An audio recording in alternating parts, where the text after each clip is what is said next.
Estamos recebendo o especialista em cirurgia e traumatologia, bucomaxilofacial, Dr. Rodrigo Gadotti, aqui de Rio do Sul. Olá, doutor. Prazer sempre conversar com o senhor, tudo bem? Boa tarde, tudo jóia? Como é que estão as coisas Tudo aqui? tranquilo, né? Estamos aqui para falar sobre... Aliás, hoje vamos tirar dúvidas de algumas pessoas, né? Aliás, são várias dúvidas, né, doutor? Nossa equipe foi para a rua e vamos trazer algumas dúvidas. Então, vamos à primeira pergunta que vem aí das ruas de Rio do Sul.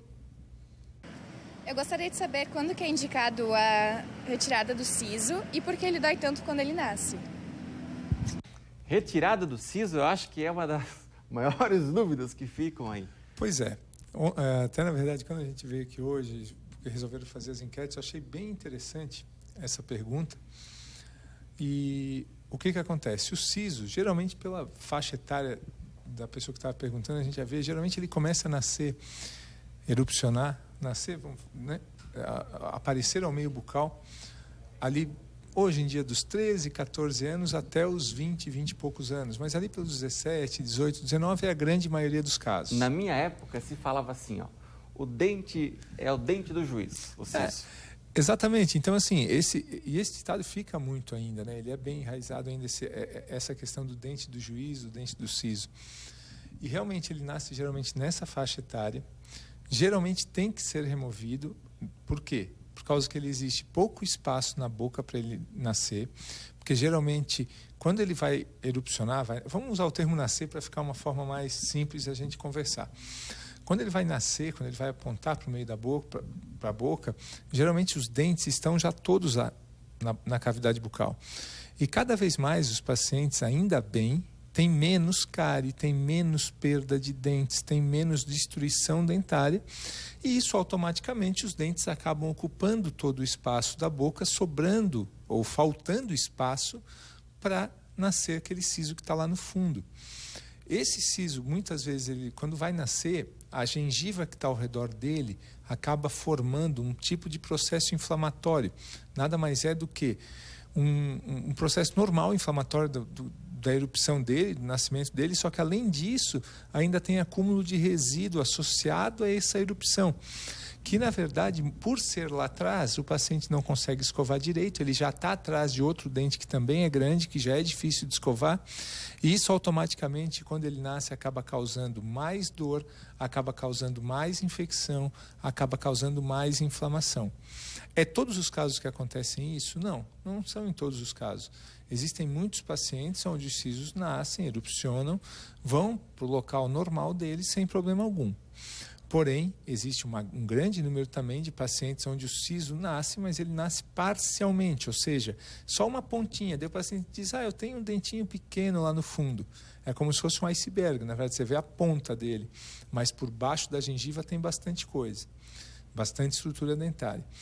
E aqueles sisos que não nasceram, ou seja, não apontaram e não aconteceram nada, muitas vezes eles estão lá dentro da estrutura, aonde em algumas vezes eles podem estar causando alguns tipos de problema e outros não.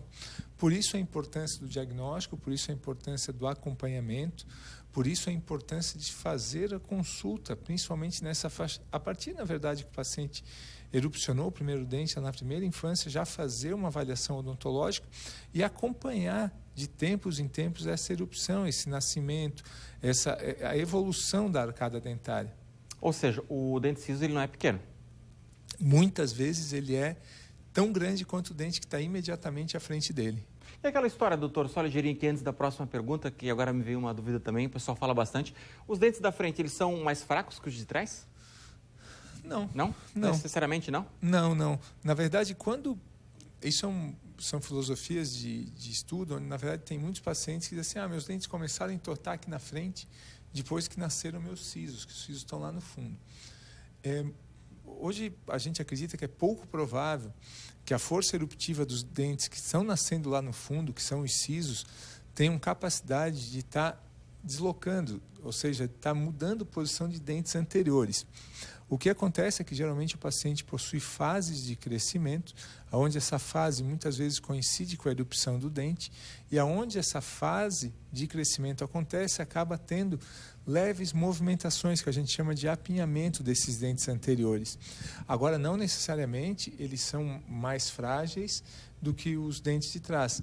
O que acontece é que os dentes da frente, sim, foram feitos para rasgar alimentos, para fazer movimentos mais suaves do que os dentes posteriores. Isso sim, mas não quer dizer que eles sejam mais fracos.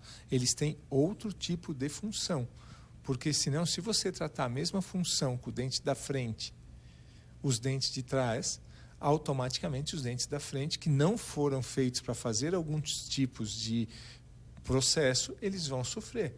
Por exemplo, rasgar um alimento que tem uma consistência considerável, tranquila, ok. Agora, se você vai roer unha, se você vai, que são coisas mais duras, aí você está fazendo coisas com os dentes da frente que não deveriam ser feitas. Eu já quebrei um dente assim, comendo torresmo na frente aqui assim. Tem que jogar para dentro de trás, não adianta, né? É que assim, na verdade, e muitas vezes o torresmo ainda, dependendo da consistência que você pega ele, até os dentes de trás às vezes sofrem, Sim. tá? A gente pega toda semana dentes fraturados e o torresmo, eu é um dos principais causadores? dizer que é um dos principais causadores, tá? Nada contra o torresmo, mas na verdade, até pelo contrário, a gente gosta do torresmo, só que a gente tratando no dia a dia isso, a gente sabe o transtorno que isso causa. Então, assim, essas mordidas mais fortes realmente foram feitas para fazer com os dentes de trás. Gente, não ao torresmo e ao baguinho de pipoca, que também fratura muitos dentes. É a segunda coisa. Daqui a pouco vai achar a terceira aqui. Doutor, vamos a mais uma pergunta, então. Gostaria de saber sobre o fio dental, o uso de todos os dias. Pois é, até acho que fizeram 5 ou 6 perguntas, e como a gente vai conversando e o assunto vai estendendo, vamos escolher 2 perguntas que têm um pouco a ver uma com a outra para a gente... Mas as outras o senhor vai responder aqui na próxima vinda. Sim, por isso que eu digo, mas vamos linkar 2 assuntos que sejam parecidos. Então, assim, lembra que eu falei que o dente do siso nasce lá no fundo e ele tem dificuldade para higienizar muitas vezes? Então, assim, por que a gente escolheu essa outra pergunta do fio dental?